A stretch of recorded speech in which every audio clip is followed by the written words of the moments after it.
Welcome again. Dr. Zaarour is again with us. He is a professor of political science at NC State University. So, Dr. Zaarour, today we have a lot of things to talk about. You have been probably aware of all these things that's happening. The thing that I wanted to talk to you about the unexpected event that happened in Qatar, and there are a lot of information that is mixed up. Why it happened, how it happened, who actually initiated it, all of these things. So, give us some your thought about why Israel attacked Qatar. Okay. Dr. Nadeem, thank you for the invitation again. It's good to be with you. Good to see you again. Thanks for having me. Well, this is a serious question, simply because, in strategy, one of the miscalculations that leaders make during the battle or wars is when they have overconfidence. The Israeli Prime Minister Netanyahu, he was overconfident. He bombed Lebanon, bombed Syria, bombed Iraq, bombed, of course, several places in Palestine and Yemen and even Tunisia. So this overconfidence did not stop him to think that this could be miscalculation, it could misfire, and it did misfire in a big way. Uh, because I think Mr. Netanyahu, as he was pushing for the Abrahamic Accords, he thought the Gulf countries are weak. Mr. Trump could keep them under control, but within 48 hours or 72 hours of the attacks, Qatar was able to marshal many Muslim and Arab countries to a major summit condemning the attack. So they were able to marshal the support they need.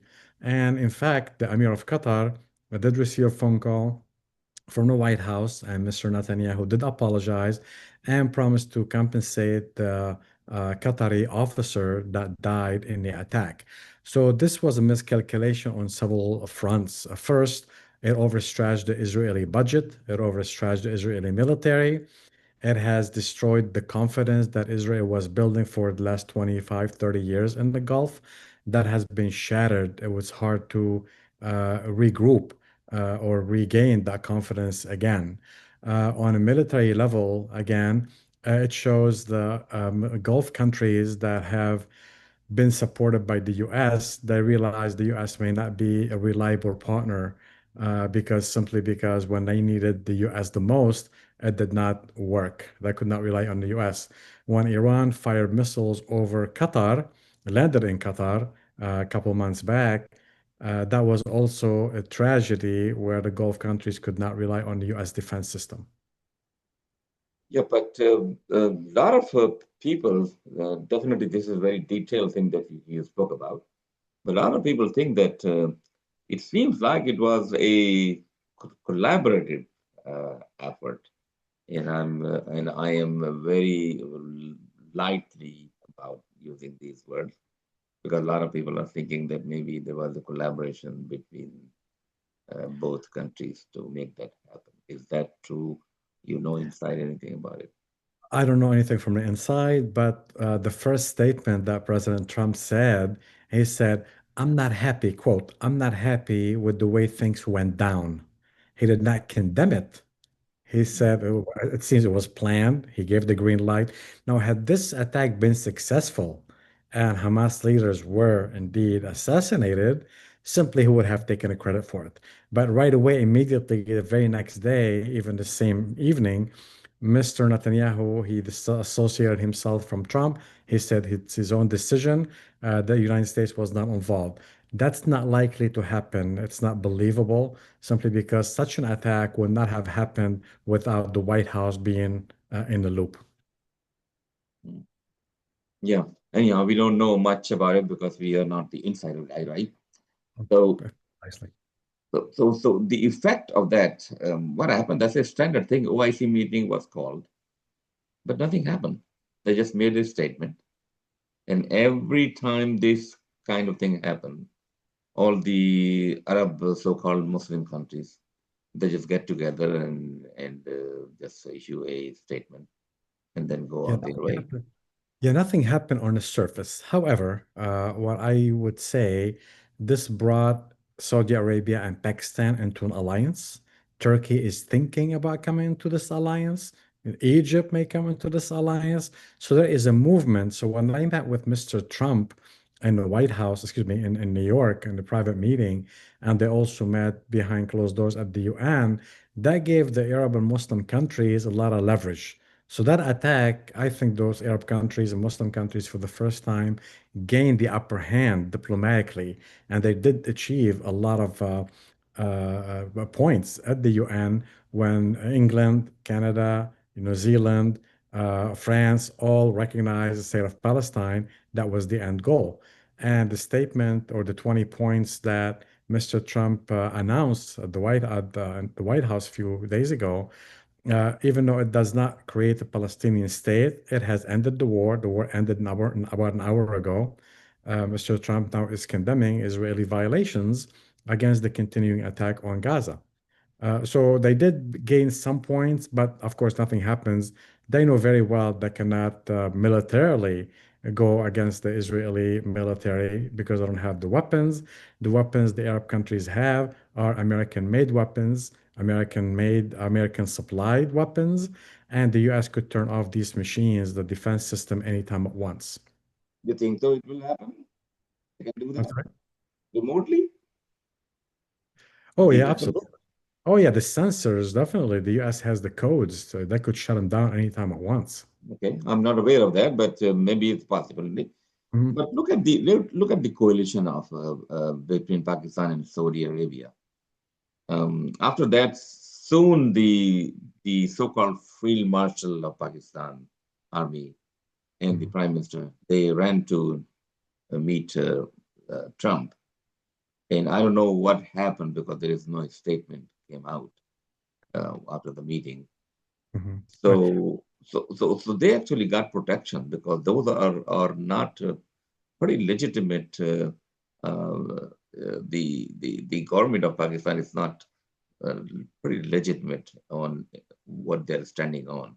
So they needed some legitimacy. I think the Washington provided that legitimacy. Yeah, I think so. If we can go back, I think you and I talked about the first time we met about a couple of months ago, maybe 3 months ago, in July, and I mentioned that the India-Pakistan little skirmish they had back in May, Mr. Trump was the one behind the scene, pushing the Indians not to continue the war, continue the attacks, because they lost, I think, 5 planes. And so Pakistan, paid attention carefully. They basically, agreed that the war should not continue. So that gave the Pakistani an advantage diplomatically over India for that specific point. And the Pakistani Prime Minister capitalized on that Mhm. incident, and of course. Pakistan had the defense mechanism from China and maybe even the US. They shut down those 5 planes. Qatar did not have that advantage. But again, it pushed the Gulf countries with money. And of course, they kind of also supported the Pakistan economy by investing in Pakistan, loaning Pakistan money. So that kind of alliance came because there was a need. One country like Saudi Arabia has the money, Pakistan has the military, they're able to come to an agreement. And of course, Turkey may be thinking about joining that coalition in the future. So they did capitalize a little bit in that scenario. Okay, so let's talk about another event that happened, the Samud Flotilla. It was what 13 or 14 ships that were going travel into international waters. I did not hear much in the main so-called main media about it. Although if such thing happen on a very small scale, um, it becomes a big news, in main media. But nothing happened really much. Nobody followed it. I did not see any Western media cover that. And Mhm, ultimately, that flotilla was intercepted in the international water, which is totally illegal. mhm. And probably all of them are arrested, and they probably will again be sent back to their own countries. So give me some thought why uh, all of these things happening, international laws are violated, and still people are or the countries are looking the other way. What's going on here? Yeah, excellent question because a lot of countries, especially Spain and Italy, said we will patrol, we will protect the flotilla going to Gaza to break the siege, and that didn't happen. Especially Spain had two boats supposed to protecting the flotilla, did not. They only sent one, and once they reach international waters close to Palestine, they Hmm. withdrew. Okay. Actually, it was more than 14 ships. It was like close to 40 some ships. We know they're not going to be able to break the siege. It's a symbolism that more than one country, more than citizens from more than one country, multiple countries joined together. So that awakened resistance. That supported the Palestinian human rights. Mhm. Uh, the boats were captured in international waters, which is a violation of international law for But sure. there are so many violations going on already. Exactly. So this is not gonna, and I think the media did not cover it as much because they were waiting to see what Hamas will do. And Hamas, a couple hours ago, has agreed to the points that Mr. Trump has laid out. So there is the agreement. The Hamas agreed. Now Mr. Trump is trying to push the Israelis to also accept it, and which I'm sure they will. So the flotilla was basically a symbolism, which goes far beyond international waters. People are uh, resistance worldwide is gaining momentum.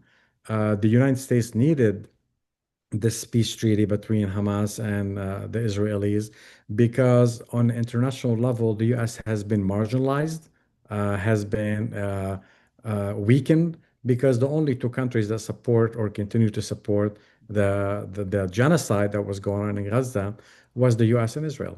When people walked out, almost all dignitaries walked out of the UN, the General Assembly, that's kind of a slap in the face diplomatically to the But isn't U.S. it too late? The recognition of Palestine state by the Western countries. Isn't it too late? Oh, it is too late. It's over 100 years too late. Yeah, but diplomacy take time. Unfortunately, it takes a lot of time.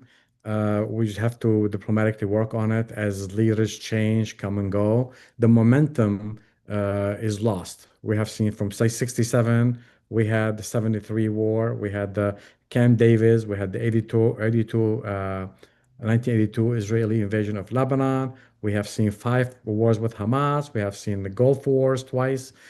So to get leaders to the right point to come to an agreement, it takes a long time. Unfortunately, people suffer in the meantime.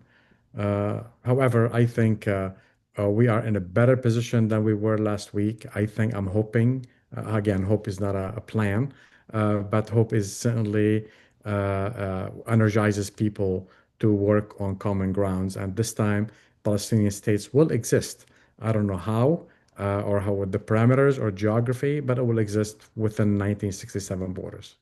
Yeah, but there is no land left, which is not occupied pretty much. Even the West Bank is Yeah, under attack. yeah, it's like 22%, and now it's like 18% or 16%. Right? You know, Okay. they have to So, find a formula to get it done. I'm not sure how, but yes. so another thing that I wanted to talk to you about, all of these things which are showing up in the on the surface. Um, a lot of people are talking about what is happening is a basically moving toward a world kind of a government happening in the world, which is Mhm. controlled by few people.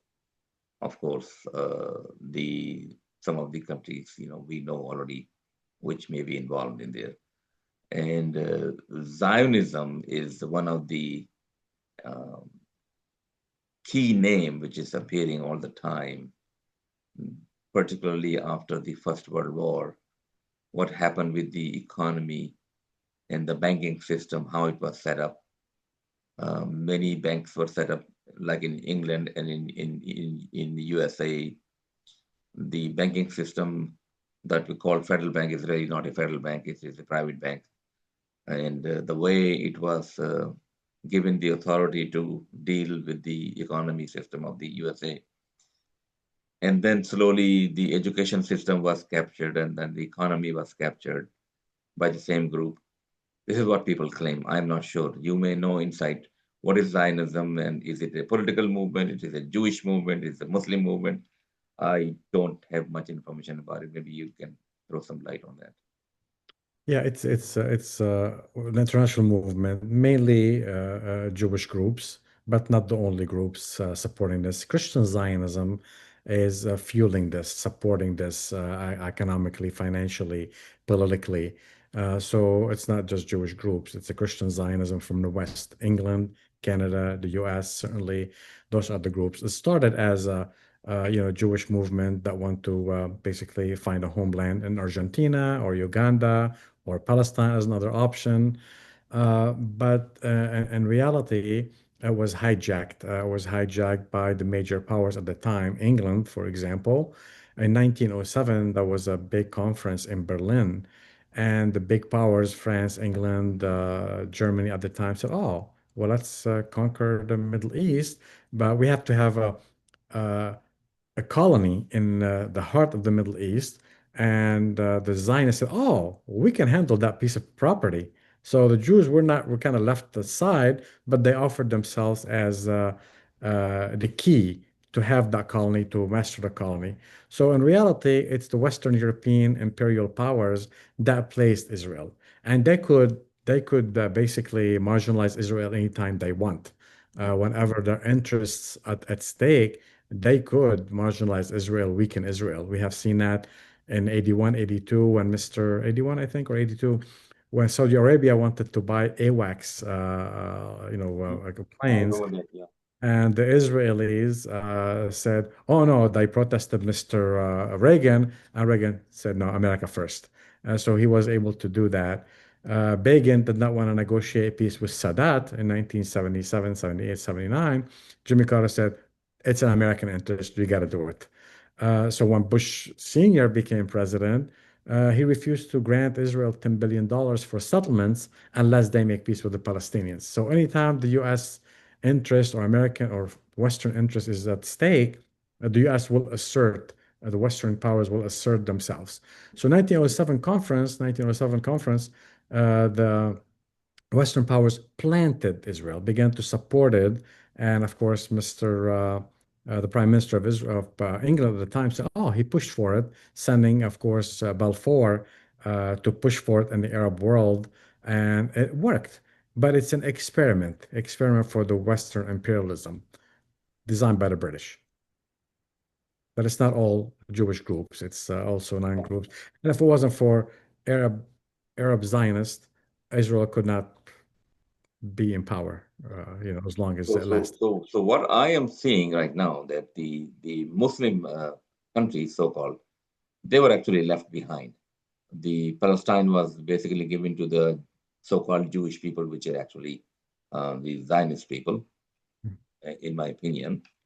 And then it converted, and Judaism probably was used just as a metaphor to push the idea and centuries old conflict between Muslims and the Jewish, to create a conflict. And basically, we all know that the Jewish people were um, played around by the Europe all the time. They were never liked. And I heard even that Germany wanted to deport in the 1930s all the Jews to Europe, and US and UK both refused to accept them and send them back. And that actually caused the largest Holocaust that happened in the world, although the largest Holocaust happened in USA, where 150 million Native Americans were actually killed over a period of maybe 50 years. But that Holocaust was also a result of the European rejection of accepting Jews into their own countries because of what issues I don't know. But beside that, so the Muslims were always out of this Zionist system, and people are saying that okay, now the UAE and and the Saudi Arabia and Qatar and other large economical powers, they also have decided to join the Zionists, and they basically want their piece of you know of wealth, which will be generated because of the system that is being implemented into the world. And that's the reason they have basically sold out the Gaza and the Palestine area to some people of interest and let them develop a Riviera over there, probably. But this is what a lot of people are saying, and then get the benefit out of that. Is is that a conspiracy theory? No, it's actually happening. It's not a conspiracy theory. It's not a theory, it's a fact now. The Gulf countries did not experience wars with Israel, were not occupied by the Israeli military. So they don't understand, did not have the same experience as people in Syria or Egypt, or especially Palestine or Jordan or Lebanon. They don't have that experience. And now they became supremely powerful economically, at least through oil. They want to use that leverage to gain momentum by bringing investors into the Gulf. And a lot of Jewish organizations, a lot of Jewish lobbyists began to push for this agreement, Abrahamic agreement. I mean, they were dealing with Israel for a long time, since the 60s, even 50s. So it's not but it was kind of taboo. No one talked about it. No one knew about it. But they were, again, they became protectors, like especially Jordan and a little bit of Egypt protected the Israeli borders. Morocco, other countries had good relationship with the Israelis behind closed doors.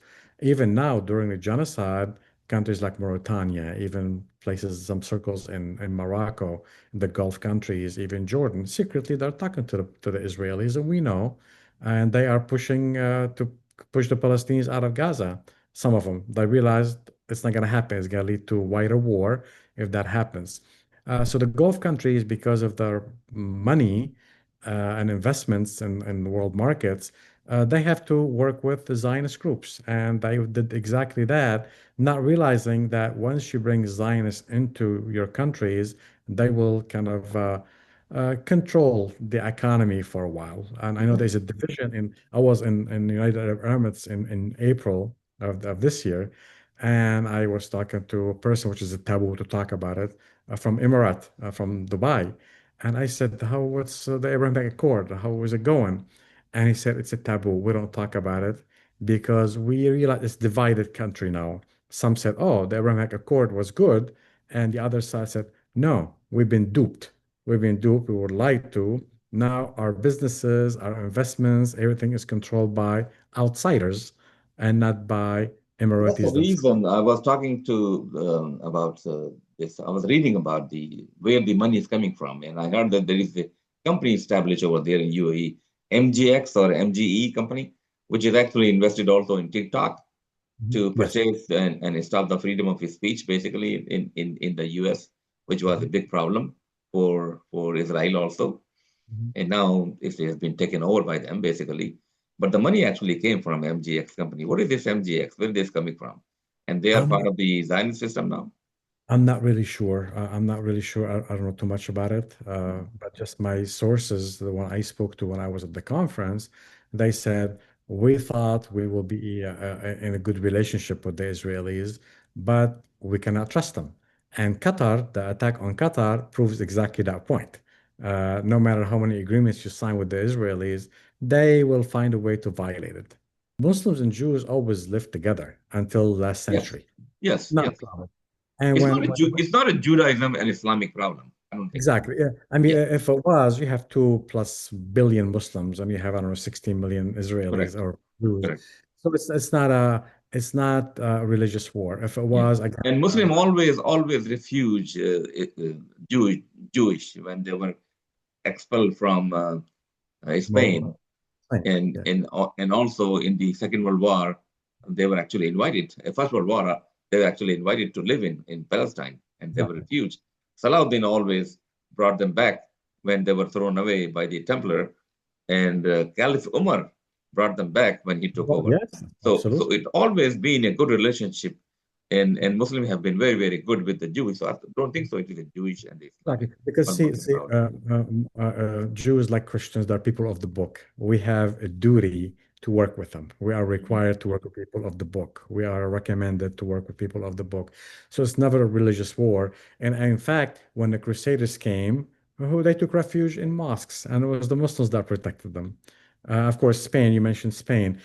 We have Iraqi Jews who love to go back to Iraq, and Yemeni Jews like to go back to Yemen because they were treated so very well in the Muslim lands, and they still do. Now, I was talking to a rabbi on the plane, like maybe a couple of months back. I was going to Korea, and back in July, and this rabbi said, the Jews, I think Mr. Einstein, he made the recommendations. If you want to go to Palestine, that's fine, but do not change the culture. Mhm. Okay? Do not change the culture. Become like the Armenians. The Armenians, we have Armenians in Syria, Iraq, Lebanon, Egypt, Palestine. They mingled with the people. They became integrated into the community. Don't take over. You become successful. The Armenians did not face hardship in these countries. Okay? Where the Zionists did. They came over and took over the country as they came as guests and they took over the country. The Armenians did not do that. And Einstein warned them, the Zionist movements, not to do that. You'll be successful if you only speak softly, work with the communities. But the Zionists came from different ways of life. They came from Yemen, Ethiopia, Eastern Europe, Western Europe. The Western Europeans always want to dominate the rest of Jewish people. And the agreement now that Hamas has accepted, this really put a big hole in Mr. Netanyahu's vision of a greater Israel, from the Nile to the Euphrates. That's gone because they want to take over Lebanon, Syria, most Let's of talk Iran. about one state. Why don't one state like it used to be? Call it Judea, call it Israel, call it Palestine, whatever. But why not one state? Will that give them the disadvantage to the Jewish population or the Zionist population? I think so, right? Well, see, there are too many factors. You have people in outsiders who live outside, but they want to control the locals. You have foreign powers, international powers. You have Mhm. personal interest. I mean, those folks that supported Mr. Trump twice the last two elections, simply they have offered a lot of financial support, about 50 to 100 million dollars during the last two campaigns, to push Mr. Trump to move the embassy from Tel Aviv, U.S. Yes. embassy from Tel Aviv to Jerusalem. So they were behind that, and to give Israel the rights to the Golan Heights in Syria, and to give Israel whatever it needs. So those outsiders don't live there, don't understand or experience the trauma that both sides go through. And a lot of Israelis don't understand what goes on across the street in Palestinian communities. Those that do and experience what Palestinians go through every day on a daily basis, they become sympathetic to the Palestinians. So, Dr. Zarur, I think we're running out of time right now. So it is good to see you again and good to talk to you. You are a very knowledgeable person. And we will definitely talk about some more important point. And I think we should have another meeting maybe next week, and we will do that hopefully. Absolutely. I'm happy to. I'm happy to. All right. Okay. Again, thank you very much for joining the short For session. sure. Thank you. Take care. Okay, bye Bye bye. bye.